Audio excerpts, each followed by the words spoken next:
لکھا ہے کہ شادی میں رخصتی کے وقت دلہن کے سر پر قرآن پاک رکھا جاتا ہے.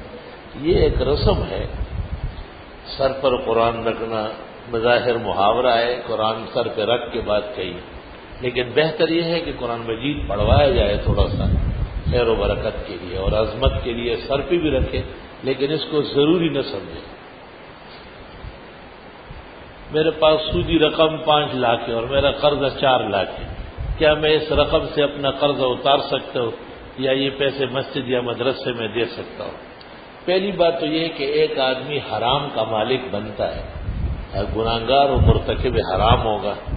دوسری بات یہ کہ یہ سود آپ کے لیے ہے، جس کو قرضے میں دیں گے اس کے لیے سود نہیں، البتہ سود کے استعمال کا گناہ کبیرہ آپ کے ذمہ ہوگا. ہر دونوں صورتوں میں اختیار ہے. بہتر تو یہی ہے کہ بغیر نیت ثواب کے اس کو تلف کر دے، خواہ کسی ایسے مدرسے میں دے، غریب مسکینوں کو تقسیم کر لے. نیت ثواب جرم میں حرام ہے. عید الضحیٰ کے موقع پر جو قربانی کی کھالیں ہوتی ہے، کیا اس سے مسجد کی تعمیر، مدرسے میں غیر رہائشی طلباء علم تعمیر میں؟ نہ، ہرگز نہیں. زکوٰۃ، فطرہ، قربانی کی کھالوں کی رقم یہ مستحق مسافر طلباء، ان کے علاج، معالجے، اخراجات میں صرف ہوگی. یعنی ان کو مالک بنانا ہے کہ ایسی چیز جیسے تعمیر مسجد، تعمیر مدرسہ، مدرسے کی کتابیں، مدرسے کے دیگر اخراجات جو طلباء کی نہیں ہیں، مدرسے کی رہے گی، ان میں زکوٰۃ صرف نہیں ہو سکتی.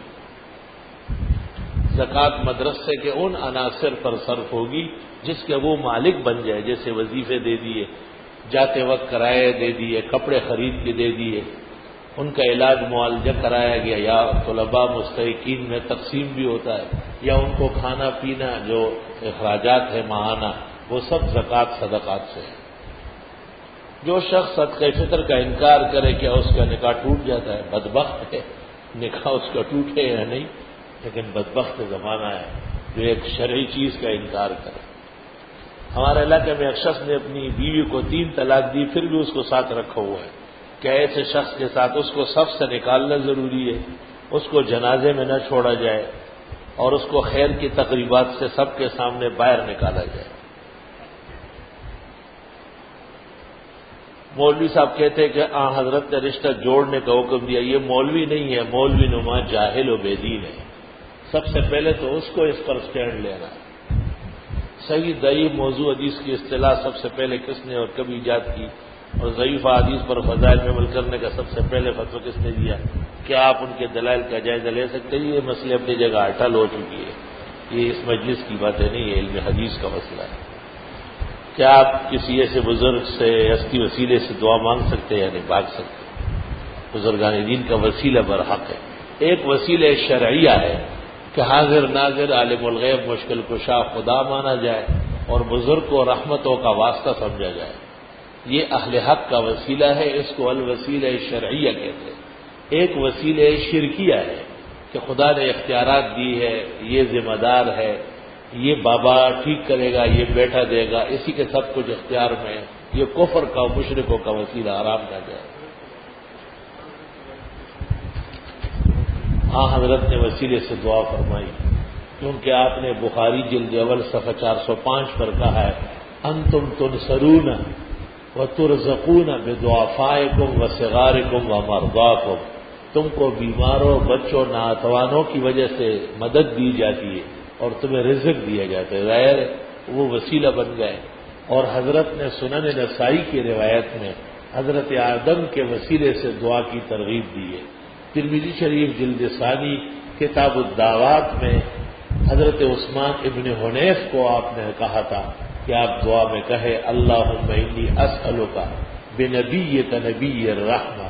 خدایا میں آپ سے دعا کرتا ہوں رحمتوں والے نبی کے وسیلے سے. وسیلے کی بعض قسمیں شیخ الاسلام ابن تیمیہ نے بھی القاعدۃ الجلیلہ میں تسلیم کی. مسلمانوں کو جنت میں حق تعالی کا دیدار ہونا یہ برحق مسئلہ ہے. غیر مقلدوں کی کتابوں کا رد آج کل کون لکھ رہا ہے؟ میں بھی ایک کتاب حقیقت الفقہ کے پاس ان کے پاس بھیجنا چاہتا ہوں تاکہ اس کتاب کا مطلب جواب کتابی شکل میں، یہ جواب ہو چکا ہے حقیقت الفقہ. ایک شخص ملازمت تو کرتا ہے لیکن اس کی آمدنی گھریلو اخراجات، بیمار بیوی کا علاج معالجہ کافی ہے اور ہمیشہ مقروض رہتا ہے، بیوی مستقل بیمار رہتی ہے اور اس کے علاج پر ہر ماہ تنخواہ کا بیشتر حصہ خرچ ہوتا ہے، وہ شخص صاحب نصاب نہیں ہے، اس لیے کہ اس کے پاس نہ تو سونا نہ چاندی نہ اس کے برابر رقم ہے۔ بالکل صحیح ہے، بلکہ ہمیشہ مقروض ہے۔ اس صورت میں کیا یقیناً زکوٰۃ کا بہترین مسئلہ ہے۔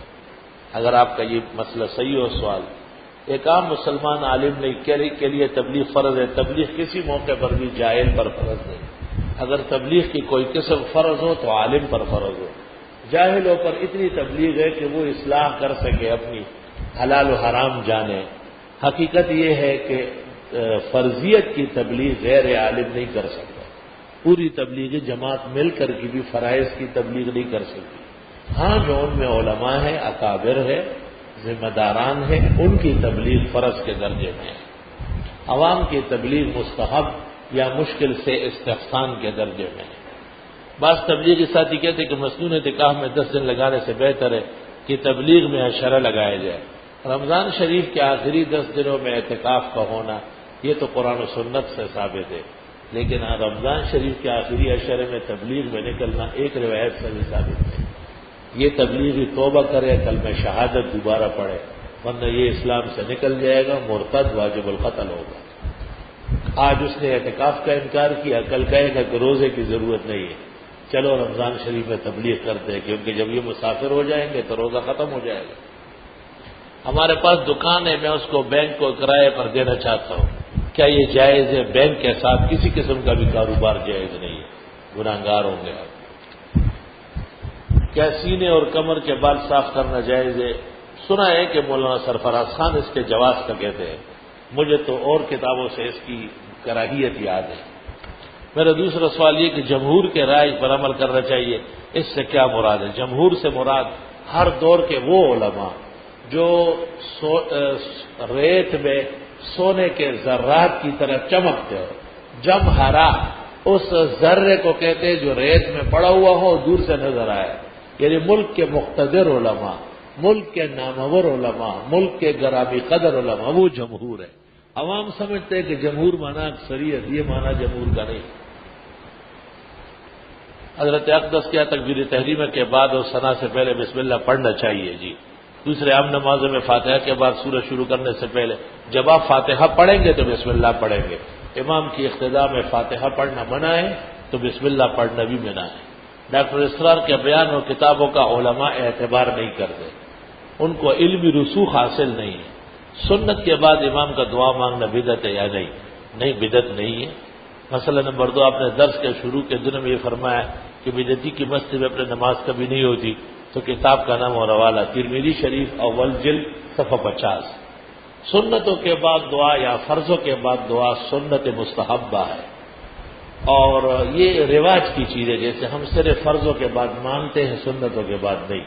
سرحد بلوچستان، ایران، افغانستان میں فرضوں کے بعد مختصر تفصیلی دعا سنتوں کے بعد ہوتی ہے، اس میں ان اللہ کی آیت نہیں پڑھی جاتی ہے بریلیوں کی طرح، اس میں اور کوئی شرارت اور بغاوت نہیں، بس ایک دعا امام نے ہاتھ اٹھائے، لوگوں نے بھی ساتھ اٹھائے، اور اس کو ضروری نہ سمجھا جائے، کوئی مانگے تو بہت اچھا، نہ مانگے تو کوئی حرج نہیں۔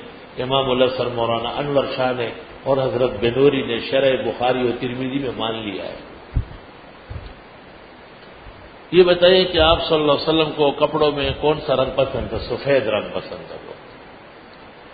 وہ کون سے 3 لوگ ہیں جو ہلاک نہیں ہوں گے؟ پہلا موحد، دوسرا منفق، اور تیسرا گناہوں سے بچنے والا۔ منفق مطلب خرچ کرنے والا، کوئی منافق نہ سمجھے۔ غیر مقلد کہتے ہیں کہ حضرت عمر نے جو طلاق ثلاثہ کا فیصلہ کیا وہ قرآن کے خلاف ہے، تو غیر مقلد کا منہ توڑنا واجب ہے نا۔ جو حضرت عمر کو جس کے بارے میں نبی کہتے ہیں کہ ان کی زبان پر حق آتا ہے، باطل کبھی آتا نہیں، اور یہ حضرت عمر کا نہیں، پیغمبر کا فیصلہ ہے، اور خود قرآن میں آیت ہے کہ 2 کے بعد تیسری دے دی، فلا تحل له من بعد۔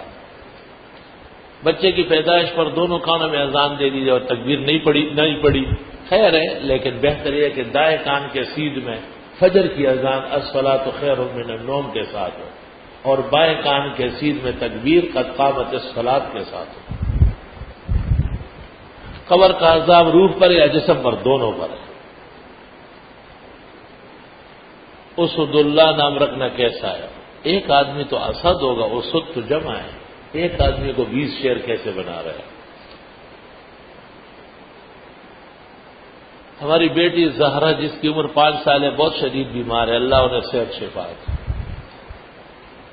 میرے بھائی قرآن کا حافظ ہے، اس کو شدید سر میں درد ہوتا ہے، قرآن پاک پڑھ ہی نہیں سکتا، بھولنے کا خطرہ، علاج کرایا ہے، کھانا کم کر دیں اور اس کے چہار مغز بڑھائے، پانی کم پیے، دودھ زیادہ پیے، ٹھنڈا دودھ، اور باتیں کم کر لے اور ٹائم پہ سویا کرے۔ دماغ میں تھکاوٹ بیٹھ گئی ہے بہت زیادہ، اور وہ تبخیر سے خراب ہو جائے گا، اور کھانے کا شوق اس کو روک لے، اچھا کھلائے تھوڑا سا، اور ناشتے میں صرف 1 یا آدھ انڈا، 1 کپ دودھ اور 4-6 عدد بادام رات سے بھیگے ہوئے، اور اسی طرح پستے بھی بھیگے ہوئے، سوکھے نہیں۔ انشاءاللہ تعالیٰ اگر اس کی کثرت کی گئی، چاول، آلو، گوشت اور روٹی سالن کچھ دنوں کے لیے رکوایا گیا، دہی اور پودینے کا استعمال بھی مفید رہے گا، انشاءاللہ تعالیٰ واپس ٹھیک ہو جائے گا۔ محمد انور سمانہ کل سے پھر اسپتال میں داخل ہے، اس کی صحتیابی کے جو اللہ تعالیٰ انہیں زندگی دے، صحت دے، یہاں کے بہت اچھے دوست اور خادم رہے ہیں، حق سبحانہ و تعالیٰ انہیں اور بیماروں کو صحت شفا عطا فرمائے۔ جہاں کہیں بیمار ہے، تکلیف میں ہے، اللہ اپنے خزائن رحمت سے ان کی امداد و نصرت فرمائے۔